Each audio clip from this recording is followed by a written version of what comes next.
In Maryland for my grandfather's memorial. He passed away in August of 2021. I'm gonna try to get through this video without crying because I thought I would be okay making it, but now as I sit here, I feel them.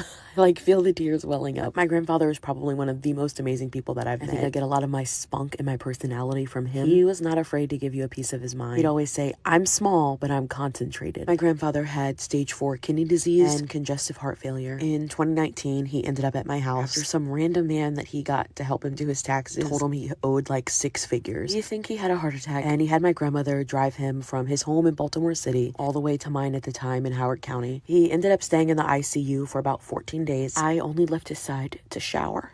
Fuck, I just got my lashes done. Stop crying, bitch.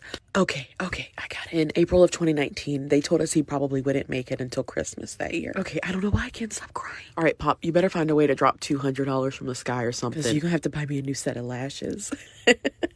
But he ended up living until August of 2021. During that time, after his initial visit in the hospital, I really stepped up and started to help a lot with his medical care with my grandmother. I was really the only one at the time who was living in the state from my family, so it was just natural that I step up and be the one to help. He ended up falling in July of 2021. He was pretty hard-headed. Literally wasn't supposed to be doing anything. But if I remember correctly, after he ended up going back to the hospital, grandmother found a voicemail from a neighbor who said she saw him outside on a ladder. His ass was not supposed to be on no damn ladder. But he had taken a fall and none of us knew about it, and his knee ended up swelling really bad. When he came to my house so that he could go to a doctor's appointment, he ended up falling in my front yard because he wasn't able to walk. He wasn't really having any issues with his heart or kidneys at the time because most of that had been stable, but he ended up having to go into a physical therapy center. He was able to gain back some of his mobility, and literally on the day he was supposed to come home and get discharged, he ended up back in the hospital. I had a really difficult time processing it at first. I couldn't understand. He was just so healthy. His heart was doing fine. His cardiologist had actually remarked that he hadn't seen anyone improve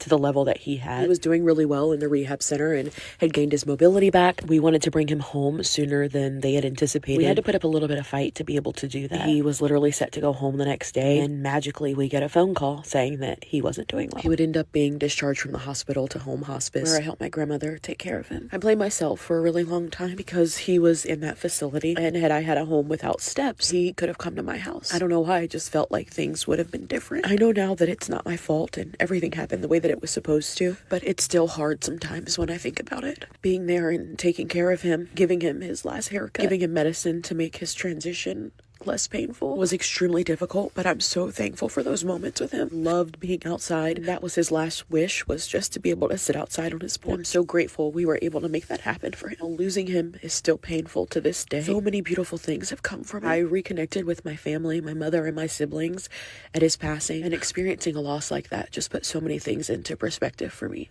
Watching my grandmother sit by his side and courageously take care of him really made me think, who did I want sitting next to me, and who did I want to sit next to? It really put me in a position where I knew I needed to make changes in my life, ask for forgiveness and reconcile relationships. And I'm so grateful for everything that he taught me. He's always encouraged me to speak my mind unapologetically. He's literally the definition of standing on business. Just like all grandpas, he could be a little mean sometimes. He told the same stories over and over again, but we loved him, and he was our pop-up. If it wasn't for he and my grandmother's love, then my children, my family, we wouldn't be here today. He always used to grab my chin and say, "I love you. I always have. I always will. I love you, Pop. Always have. Always will."